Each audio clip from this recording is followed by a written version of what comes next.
ನಮಸ್ಕಾರ ವೀಕ್ಷಕರೇ, ಶ್ರೀಗರಿ ವಾರ್ತೆಗರಿಗೆ ಸ್ವಾಗತ. ನಾನು ನಿಮ್ಮ ಗ್ರಹೇಶ್ವರ ಗಾರ್ಡಿಗೇಂದ್ರ.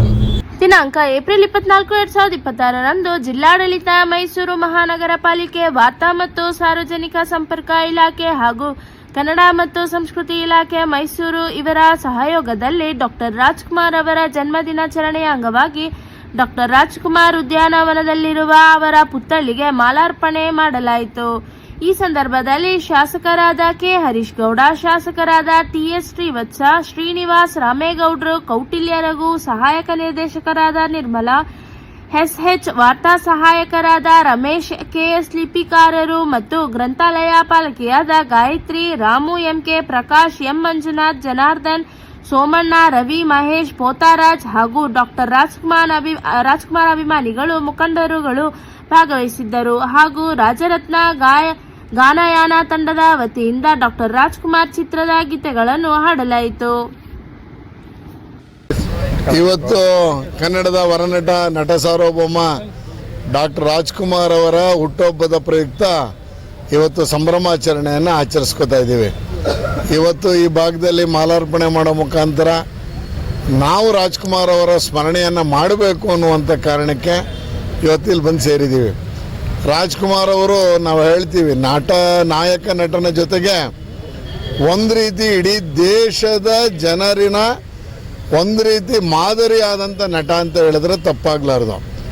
ಕನ್ನಡ, ಅದಕ್ಕಾಗಿ ಕನ್ನಡಕ್ಕೆ ಸ್ವಾಭಿಮಾನಕ್ಕೆ ಧಕ್ಕೆ ಬಂದಂಥ ಸಂದರ್ಭದಲ್ಲಿ ಹೋರಾಟವನ್ನು ಮಾಡಿದ್ದು ಒಂದು ಕಡೆ ಆದರೆ, ಕನ್ನಡದ ನಟರಲ್ಲಿ ಒಂದು ಕುಟುಂಬ ಹೋಗಿ ಒಂದು ಫಿಲಮನ್ನು ನೋಡಬಹುದಾದಂಥ ರೀತಿಯಲ್ಲಿ ಕಲ್ಪನೆಯನ್ನು ಅಥವಾ ಕಲ್ಪಿಸ್ಕೊಟ್ಟಂಥವ್ರು ಯಾರಪ್ಪ ಅಂದರೆ ಅದು ಡಾಕ್ಟರ್ ರಾಜ್ಕುಮಾರ್ ಅವರು ಅಂತ ಭಾಳ ಹೆಮ್ಮೆಯಿಂದ ಹೇಳ್ಕೊತೀವಿ. ಒಂದು ಕುಟುಂಬ ಹೋಗಿ ಫಿಲಮ್ ನೋಡ್ಬೋದಾಗಿತ್ತು. ಅಶ್ಲೀಲ ಅನ್ನೋದು ಎಲ್ಲೂ ಬರ್ತಿರಲಿಲ್ಲ, ಅದು ಪದಗಳಲ್ಲೂ ಇರ್ತಿರಲಿಲ್ಲ, ಸೀನಲ್ಲೂ ಇರ್ತಿರಲಿಲ್ಲ. ಆ ರೀತಿಯಲ್ಲಿ ಸಾರ್ವಜನಿಕರು ಮನೆ ಮಂದಿಯವರೊಂದಿಗೆಲ್ಲ ನೋಡ್ಬೋದಾದಂಥ ಚಲನಚಿತ್ರಗಳು, ಮಾದರಿಯ ಸಂದೇಶವನ್ನು ಕೊಟ್ಟಂಥ ಅನೇಕ ಚಿತ್ರಗಳನ್ನು ಕೊಟ್ಟಿರುವಂಥ, ನಟಿಸಿರುವಂಥ ಡಾಕ್ಟರ್ ರಾಜ್ಕುಮಾರ್ ಅವ್ರ ಬಗ್ಗೆ ನಾನೇನು ಹೇಳಬೇಕಾಗಿಲ್ಲ. ಆದರೆ ಭಾಳ ಚಿಕ್ಕ ವಯಸ್ಸಿನಲ್ಲಿ ನಾವು ತಲಕಾಡಿನಲ್ಲಿ ಹಳ್ಳಿಯಲ್ಲಿ ಓದ್ತಾ ಇರುವಂಥ ಸಂದರ್ಭದಲ್ಲಿ ನಮ್ಮೂರ ಹತ್ರ ಮುಡುಕ್ತೊರೆ ಜಾತ್ರೆ ಅಂತ ನಡೀತಾ ಇತ್ತು. ಒಂದು ಟಿಕೆಟ್ಗೆ 3 ಫಿಲಮ್ಗಳನ್ನು ತೋರಿಸುವಂಥದ್ದು ನಡೀತಿತ್ತು. 10 ರೂಪಾಯಿ ಕೊಟ್ಬಿಟ್ಟು ಟಿಕೆಟ್ ತೊಗೊಂಡ್ಬಿಟ್ರೆ 3 ಫಿಲಮ್ಮು. ಅದರಲ್ಲಿ ಮಧ್ಯದ ಫಿಲಮ್ಮು ಯಾವಾಗಲೂ ಡಾಕ್ಟರ್ ರಾಜ್ಕುಮಾರ್ ಅವ್ರದ್ದು ಹಾಕ್ತಾ ಇದ್ದಿದ್ದು ಮತ್ತು ನಾವು ಅಲ್ಲೇ ನೋಡಿದ್ದು ಅನ್ನೋದನ್ನು ಭಾಳ ಹೆಮ್ಮೆಯಿಂದ ಹೇಳ್ಕೊತೀನಿ. ಅದು ನೆನಪಲ್ಲಿರ್ತಿರೋದು ಗಿರಿಕನ್ಯೆ, ಆಮೇಲೆ ಭಕ್ತ ಕುಂಬಾರ, ಬಬ್ರು ವಾಹನ, ಈ ರೀತಿಯ ಚಲನಚಿತ್ರಗಳು ತಲಕಾಡಿನ ಟೆಂಟಿನಲ್ಲಿ, ಅದು ಜಾತ್ರೆ ಸಂದರ್ಭದಲ್ಲಿ ನೋಡ್ತಾ ಇದ್ದಿದ್ದು ನೆನಪಿಗೆ ಬರ್ತಾ ಇದೆ. ಆ ರೀತಿಯಲ್ಲಿ ಕನ್ನಡದ ನಟ ಸಾರ್ವಭೌಮನ ಜನ್ಮದಿನದ ಈ ಸಂದರ್ಭದಲ್ಲಿ ಎಲ್ಲ ಹಿರಿಯರೊಂದಿಗೆ, ಅವ್ರ ಜೊತೆ ಒಡನಾಟ ಇಟ್ಕೊಂಡಂಥ ಹಿರಿಯರಾದಂಥ ರಾಮೇಗೌಡರು ಇರ್ಬೋದು, ಸೋಮಣ್ಣ ಇರ್ಬೋದು, ಈ ರೀತಿಯ ಎಲ್ಲರೊಂದಿಗೆ ಇವತ್ತು ನಾನು ಪುಷ್ಪಾರ್ಚನೆಯನ್ನು ಮಾಡಿ ನಮಿಸಿ ಇವತ್ತು ಈ ಕಾರ್ಯಕ್ರಮಕ್ಕೆ ಶುಭವನ್ನು ಕೋರ್ತಾ ಇದ್ದೀನಿ. ನಮಗೆ ಶಾಲೆ ರಜಾ ಸಿಗ್ತದೆ, ಗೋಕಾಕ್ ಕೊಡದಿ ಚಳವಳಿಗಾರರು ಬಂದರೆ ನಮಗೆ ಶಾಲೆ ರಜಾ ಸಿಗ್ತದೆ ಅಂತ ನಮ್ಮ ಮನಸ್ಥಿತಿಯಲ್ಲಿ ಇದ್ವಿ. ಇವತ್ತು ಅನ್ಸುತ್ತೆ, ಅವತ್ತು ನಮ್ಮ ಹಿರಿಯರು ಮಾಡಿದ್ದಂಥ ಹೋರಾಟ, ಡಾಕ್ಟರ್ ರಾಜ್ಕುಮಾರ್ ಅವರು ಮಾಡಿದ್ದಂಥ ಹೋರಾಟ ನಮ್ಮ ಮಾತೃಭಾಷೆಗೆ ಇಷ್ಟೊಂದು ಬೆಲೆ ಸಿಗೋದಕ್ಕೆ ಆ ಗೋಕಾಕ್ ಕೊಡದಿ ಏನು ಅದು ಕಾರಣ ಅಂತ ಅನ್ನೋದು ನನ್ನ ಅನಿಸಿಕೆ. ನಗರದಲ್ಲಿ ಡಾಕ್ಟರ್ ರಾಜ್ಕುಮಾರ್ ಜಯಂತ್ಯೋತ್ಸವವನ್ನು ಆಚರಣೆ ಮಾಡ್ತಾ ಇದ್ದೀವಿ. ಮತ್ತು ಡಾಕ್ಟರ್ ರಾಜ್ಕುಮಾರ್ ಅವರು ಈ ನಾಡಿಗೆ ಕೊಟ್ಟಂಥ ಕೊಡುಗೆ ಅಂದರೆ ನಮ್ಮ ಜನ್ರೇಷನ್ಗೆ ತಿಳಿದಂಗೆ ಬಸವಣ್ಣವ್ರ ಬಗ್ಗೆ, ಬುದ್ಧ ಅವ್ರ ಬಗ್ಗೆ, ಕುವೆಂಪು ಅವ್ರ ಬಗ್ಗೆ ಎಲ್ಲ ನಾವು ಇತಿಹಾಸವನ್ನು ತಿಳಿಬೇಕು ಅಂದರೆ ಓದಬೇಕು. ಡಾಕ್ಟರ್ ರಾಜ್ಕುಮಾರ್ ಅವ್ರನ್ನ ನಾವು ಕಣ್ಣಾರ ನೋಡಿರುವಂಥದ್ದು, ಅವರು ನಡೆದಾಡೋಂಥದ್ದು, ಅವರು ಆ್ಯಕ್ಟ್ ಮಾಡಿರುವಂಥದ್ದನ್ನು ನಾವು ಕಣ್ಣಾರ ನೋಡಿರುವಂಥ ಜನ್ರೇಷನ್, ಅದು ನಮ್ಮ ಪುಣ್ಯ ಅಂತ ಅಂದ್ಬಿಟ್ಟು ನಾವು ಅಂದ್ಕೊತೀನಿ.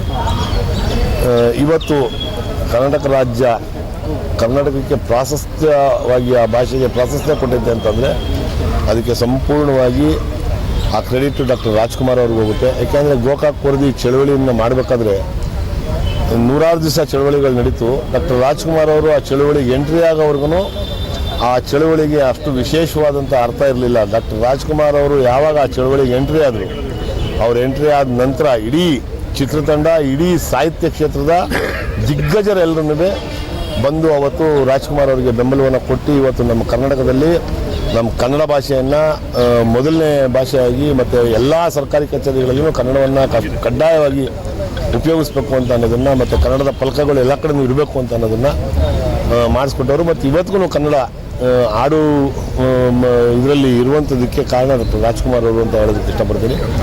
ಮತ್ತು ಅವರು ಏನು ಅವರು ನಟನೆಗಳನ್ನ ಕೊಟ್ಟವ್ರೆ, ಯಾವುದಾದ್ರೂ ಒಂದು ಸಿನಿಮಾಗಳಲ್ಲಿ ಯಾವುದಾದ್ರು ಪಾತ್ರದಲ್ಲಿ, ಯಾವ ಪಾತ್ರದಲ್ಲೂ ಅವ್ರಿಗೆ ಸರಿಸಮಾನವಾಗಿರೋ ಒಬ್ಬರೇ ಒಬ್ಬ ನಟ ಇವತ್ತವರೆಗೆ ನಮ್ಮ ಭಾರತ ದೇಶದಲ್ಲಿ ಯಾರೂ ಇಲ್ಲ ಅಂತ ಅನ್ನೋದನ್ನು ನಾವು ತಿಳಿಬೇಕು. ಯಾಕೆಂದರೆ ಅವರು ಎಲ್ಲ ಪಾತ್ರನೂ ಲೀಲಾಜಾಲವಾಗಿ ಮಾಡ್ತಿದ್ದಂಥವ್ರು. ಕೊನೆಯಲ್ಲಿ ಅವ್ರು ಏನು ಹೇಳ್ತಿದ್ರು ಅಂದರೆ, ನಾನು ಕಲಿಯೋದು ಇನ್ನೂ ಸುಮಾರು ಐತೆ, ನನಗೆ ವಿದ್ಯೆ ಇನ್ನೂ ಕಲಿಬೇಕು ಅಂತ ಅನ್ನೋರವರು. ಮತ್ತು ಜನಗಳನ್ನ ಅಂದರೆ ಅವ್ರನ್ನ ಅಭಿಮಾನಿಗಳನ್ನ ಅವ್ರನ್ನೇ ದೇವರು ಅಂತ ಹೇಳ್ತಾಯಿದ್ರು ಅವರು. ಆ ಥರದ್ದು ಗುಣ ಇದ್ದಂಥ ಒಬ್ಬ ವ್ಯಕ್ತಿ ನಮ್ಮ ಜೊತೆಲಿ ಅವರಿದ್ದಾಗ ನಾವು ಇದ್ವಿ ಅಂತ ಅನ್ನೋದು ನಮ್ಮೆಲ್ಲರ ಪೂರ್ವಜನ್ಮದ ಪುಣ್ಯ ಅಂತ ಅಂದ್ಬಿಟ್ಟು ನಾನು ಭಾವಿಸ್ತಾ ಇವತ್ತು ಅವ್ರ ಜಯಂತ್ಯೋತ್ಸವನ ತುಂಬ ಅದ್ದೂರಿಯಾಗಿ ಮಾಡ್ತೀವಿ. ಅವರು ನಮ್ಮ ಸೋಮಣ್ಣ ಅವರು ಒಂದು 2-3 ಸಲ ಶಬ್ದವೇದಿ ಫಿಲಮ್ ಶೂಟಿಂಗ್ ನಡೀತಾಯಿತ್ತು ಇದರಲ್ಲಿ ಮೆಜೆಸ್ಟಿಕ್ಕಲ್ಲಿ, ಮೋಸ್ಟ್ಲಿ ಮೆಜೆಸ್ಟಿಕ್ಕಲ್ಲೇ. ಅವಾಗ ನಾವು ಗಣಪತಿ ಕೂರಿಸ್ತಾ ಇದ್ವಿ ಇಲ್ಲಿ. ಒಂದು ಆರ್ಕೆಸ್ಟ್ರಾ ಬುಕ್ ಮಾಡೋಕ್ಕೆ ಅಂದ್ಬಿಟ್ಟು ನಾವು ನಮ್ಮ ಸೋಮಣ್ಣ ಅವ್ರನ್ನ ಬೆಂಗಳೂರಿಗೆ ಕರ್ಕೊಂಡೋಗಿದ್ವಿ. ಅವತ್ತು ರಾಜ್ಕುಮಾರ್ ಅವ್ರದ್ದು ಶೂಟಿಂಗ್ ನಡೀತೈತೆ ಇಲ್ಲಿ, ಅಣ್ಣಂದು ಬನ್ನಿ ಅಂತ ಅಂದ್ಬಿಟ್ಟು ಕರ್ಕೊಂಡೋದ್ರು. ಅವ್ರಿಗೆ ಹೆಚ್ಚು ಕಡಿಮೆ ಆವಾಗ ವಯಸ್ಸಾಗಿತ್ತು. ಅದೇ ಕೊನೆ ಸಿನಿಮಾ ಅವ್ರದ್ದು ಅಂತ ಅನ್ಕೊಂತೀನಿ.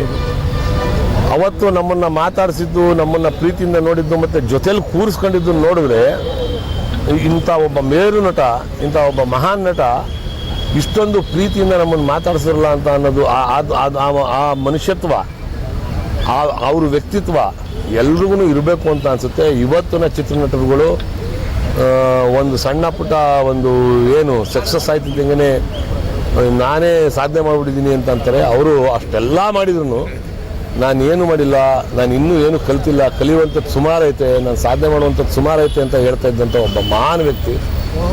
ಅವರು ಮಾನಸಿಕವಾಗಿ, ದೈಹಿಕವಾಗಿ, ಮತ್ತು ಅವ್ರು ನಡ್ಕೊತಾ ಇದ್ದ ನೀತಿ, ಪ್ರೀತಿ, ಇದೆಲ್ಲ ನೋಡಿದ್ರೆ ಅವರೊಬ್ಬರು ದೈವ ಸಂಭೂತರು ಅಂತ ಹೇಳಿದ್ರೆ ತಪ್ಪಾಗಲ್ಲ. ಮೈಸೂರು ಫಿಲ್ಮ್ ಸಿಟಿಗೆ ಅವ್ರ ಹೆಸರು ಇಡಬೇಕು ಅನ್ನೋದು 100% ನಾನು ಅದಕ್ಕೆ ಒತ್ತಾಯ ಮಾಡ್ತೀನಿ. ಅದನ್ನು ನಾವು ಕೇಳ್ತೀವಿ. ನಮ್ಮ ಊರಿನವ್ರು ಯಾರು ಹೋದ್ರೆ ಕೊಪ್ಪಳು ಪೈಲ್ವಾನ್ರುಗಳು ಬಂದರು ಕೊಡೋ ಅಂತ ಅನ್ನೋದು ಆ ಥರದ್ದು ಇದ್ದ ಮೈಸೂರು ಫಿಲ್ಮ್ ಸಿಟಿಗೆ ಡಾಕ್ಟರ್ ರಾಜ್ಕುಮಾರ್ ಅವ್ರ ಹೆಸರನ್ನ ಇಡಿಸಬೇಕು. ಅದು ನಾನು ಸರ್ಕಾರದಲ್ಲಿ, ವಿಧಾನಸಭೆಯಲ್ಲಿ ನಾನು ಒತ್ತಾಯ ಮಾಡ್ತೀನಿ. ಮುಖ್ಯಮಂತ್ರಿಗಳಿಗೆ ಅದನ್ನು ಮನವರಿಕೆ ಮಾಡಿಕೊಡ್ತೀವಿ. ಮುಖ್ಯಮಂತ್ರಿಗಳು, ನಮ್ಮ ನಾಡಿನ ಮುಖ್ಯಮಂತ್ರಿಗಳನ್ನು ಡಾಕ್ಟರ್ ರಾಜ್ಕುಮಾರ್ ಅವರ ಅಭಿಮಾನಿ. ಡಾಕ್ಟರ್ ರಾಜ್ಕುಮಾರ್ ಸಿನಿಮಾಗಳನ್ನ ಅವರು ಸುಮಾರು ನೋಡೋರೆ. ಮತ್ತು ಡಾಕ್ಟರ್ ರಾಜ್ಕುಮಾರ್ ಅವ್ರ ಬಗ್ಗೆ ನಮ್ಮ ಜೊತೆಲಿ ಲೋಕಾಭಿರಾಮವಾಗಿ ಮಾತಾಡಬೇಕಾದ್ರೆ ಡಾಕ್ಟರ್ ರಾಜ್ಕುಮಾರ್ ಅವ್ರ ಬಗ್ಗೆ ಭಾರಿ ಅಭಿಮಾನದಿಂದ ಮಾತಾಡ್ತಾರೆ ನಮ್ಮ ಮುಖ್ಯಮಂತ್ರಿಗಳೊಂದಿಗೆ. ಅವ್ರ ಹೆಸರನ್ನ ಇಟ್ಟೇ ಇರ್ತಾರೆ ನಮ್ಮ ಸಾರ್. ನಾಡು ನುಡಿ ನೆಲದ ಬಗ್ಗೆ ರಾಜ್ಕುಮಾರ್ ಅವರಿಗೆ ಇದ್ದಂತಹ, ಡಾಕ್ಟರ್ ರಾಜ್ಕುಮಾರ್ ಅವ್ರಿಗೆ ಇದ್ದಂತಹ ಒಂದು ಏನು ನಿಲುವಿತ್ತು ಅದನ್ನು ಇವತ್ತು ಸಹ ಪ್ರತಿಯೊಬ್ಬರಿಗೂ ಸಹ ಮಾದರಿಯಾಗಿದೆ. ಅದನ್ನು ನಾವು ನೆನೆಸ್ಕೊಳ್ಳೇಬೇಕು. ಅವರಂತಹ ಸರಳ ವ್ಯಕ್ತಿಯನ್ನು ನಾವು ನೋಡೋದಕ್ಕೆ ಸಾಧ್ಯ ಇಲ್ಲ. ಅವರು ಈ ಎಲ್ಲ ಒಂದು ಕ್ಷೇತ್ರದಲ್ಲಿ ಸಹ ತೊಡಗಿಸ್ಕೊಂಡಿದ್ರು, ಸೇವೆಯಲ್ಲಿ ತೊಡಗಿಸ್ಕೊಂಡಿದ್ರು. ಜೊತೆಗೆ ಚಲನಚಿತ್ರ ನಟರು, ಜೊತೆಗೆ ಒಳ್ಳೆ ಗಾಯಕರು, ಜೊತೆಗೆ ಯೋಗಪಟುಗಳು. ಅವರು ಒಂದು ಯುವ ಜನತೆಗೆ ಈಗಲೂ ಸಹ ಅವರ ಯೋಗವನ್ನು ನೋಡಿದ್ರೆ ಅವರು ಒಂದು ಮಾದರಿ ಆಗ್ತಾರೆ. ಅವರ ಜೀವನ ಶೈಲಿ ಸದಾ ಎಲ್ರಿಗೂ ಮಾದರಿಯಾಗಿರಲಿ ಅಂತ ನಾನು ಈ ಸಮಯದಲ್ಲಿ ಹೇಳಕ್ಕೆ ಇವತ್ತು ವಾರ್ತಾ ಇಲಾಖೆಯಿಂದ ನಾವು ಒಂದು ರಾಜ್ಕುಮಾರ್ ಅವರ ಮಾಲಾರ್ಪಣೆ ಕಾರ್ಯಕ್ರಮ ಮತ್ತು ಗೀತ ಗಾಯನ ಕಾರ್ಯಕ್ರಮವನ್ನು ಹಮ್ಮಿಕೊಂಡಿದ್ದೀವಿ. ಈ ಒಂದು ಕಾರ್ಯಕ್ರಮದಲ್ಲಿ ಸಾರ್ವಜನಿಕರು ಭಾಗವಹಿಸಿದ್ದಾರೆ. ಇನ್ನು ಮುಂದಿನ ದಿನಗಳಲ್ಲಿ ಇನ್ನೂ ಹೆಚ್ಚಿನ ರೀತಿಯಲ್ಲಿ ಆಯೋಜಿಸ್ತೀವಿ ಈ ಒಂದು ಕಾರ್ಯಕ್ರಮವನ್ನು. ಹಾಗೂ ಎಲ್ಲ ರಾಜ್ಕುಮಾರ್ ಅಭಿಮಾನಿಗಳಿಗೆ ನಾನು ಮೊದಲು ವಂದಿಸ್ತೀನಿ. ಈ ಒಂದು ರಾಜ್ಕುಮಾರ್ ಜಯಂತಿಯನ್ನು ಮೈಸೂರು ಜಿಲ್ಲೆಯಲ್ಲಿ ಇಷ್ಟು ಅದ್ದೂರಿಯಾಗಿ ಆಚರಿಸ್ತಾ ಇರೋದು ತುಂಬ ಸಂತೋಷದ ವಿಷಯವಾಗಿದೆ.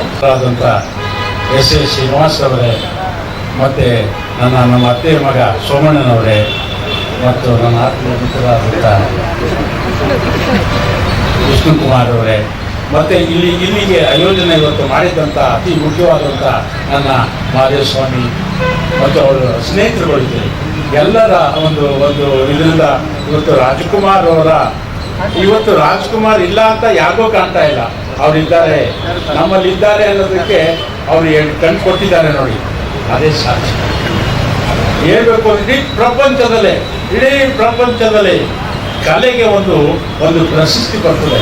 ಆ ಪ್ರಶಸ್ತಿ ಯಾರಾದ್ರೂ ಪಡೆದಿದ್ರೆ ಇಡೀ ಭಾರತದಲ್ಲಿ, ಇಡೀ ವಿಶ್ವದಲ್ಲಿ ಕಿಟ್ಟಕಿ ಪ್ರಶಸ್ತಿ ಪಡೆದಂತ ಏಕೈಕ ನಟ ಡಾಕ್ಟರ್ ರಾಜ್ಕುಮಾರ್.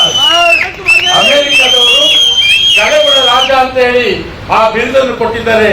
ಯಾವ ಪಾತ್ರ ಬೇಕಾದ್ರೂ ಮಾಡಿ ಜೀವಂತವಾಗಿ ಇರ್ತಕ್ಕಂಥ ಒಂದು ಕೆಲಸವನ್ನು ಮಾಡಿದಂಥ ಮಹಾನ್ ಚೇತನ ಡಾಕ್ಟರ್ ರಾಜ್ಕುಮಾರ್ ಅವ್ರು ಇಲ್ಲ ಅಂತ ನಾವು ಯಾವತ್ತೂ ತಿಳ್ಕೊಂಡಿಲ್ಲ. ಅವ್ರು ನಮ್ಮಲ್ಲಿದ್ದಾರೆ, ಆಶೀರ್ವದಿಸ್ತಾ ಇದ್ದಾರೆ ಅಂತಕ್ಕಂಥದ್ದನ್ನ ಈ ಶುಭ ಸಂದರ್ಭದಲ್ಲಿ ನನಗೆ ಮಾತನಾಡಲಿಕ್ಕೆ ಅವಕಾಶ ಮಾಡಿಕೊಟ್ಟಂತ ನನ್ನ ಕಲಾ ಸಂಘದವರಿಗೆ, ಪುನೀತ್ ಅಭಿಮಾನಿಗಳಿಗೆ, ಎಲ್ಲರಿಗೂ ಪ್ರತಿಯೊಬ್ಬರಿಗೂ ನಂಬಿಸಿ ಕರ್ನಾಟಕಕ್ಕೆ ಜೈ, ಕನ್ನಡಕ್ಕೆ ಜೈ, ಕರ್ನಾಟಕಕ್ಕೆ ಹೋರಾಟ ಮಾಡಿದ ಡಾಕ್ಟರ್ ರಾಜ್ಕುಮಾರ್ಗೆ ಜೈ. ಮತ್ತೆ ಮುಂದಿನ ವಾರ್ತೆಗರಿಯಲ್ಲಿ ಭೇಟಿಯಾಗೋಣ. ಶ್ರೀಗರಿ ನಿಮ್ಮ ಮನದಾಳದ ಗರಿ. ನಮಸ್ಕಾರ.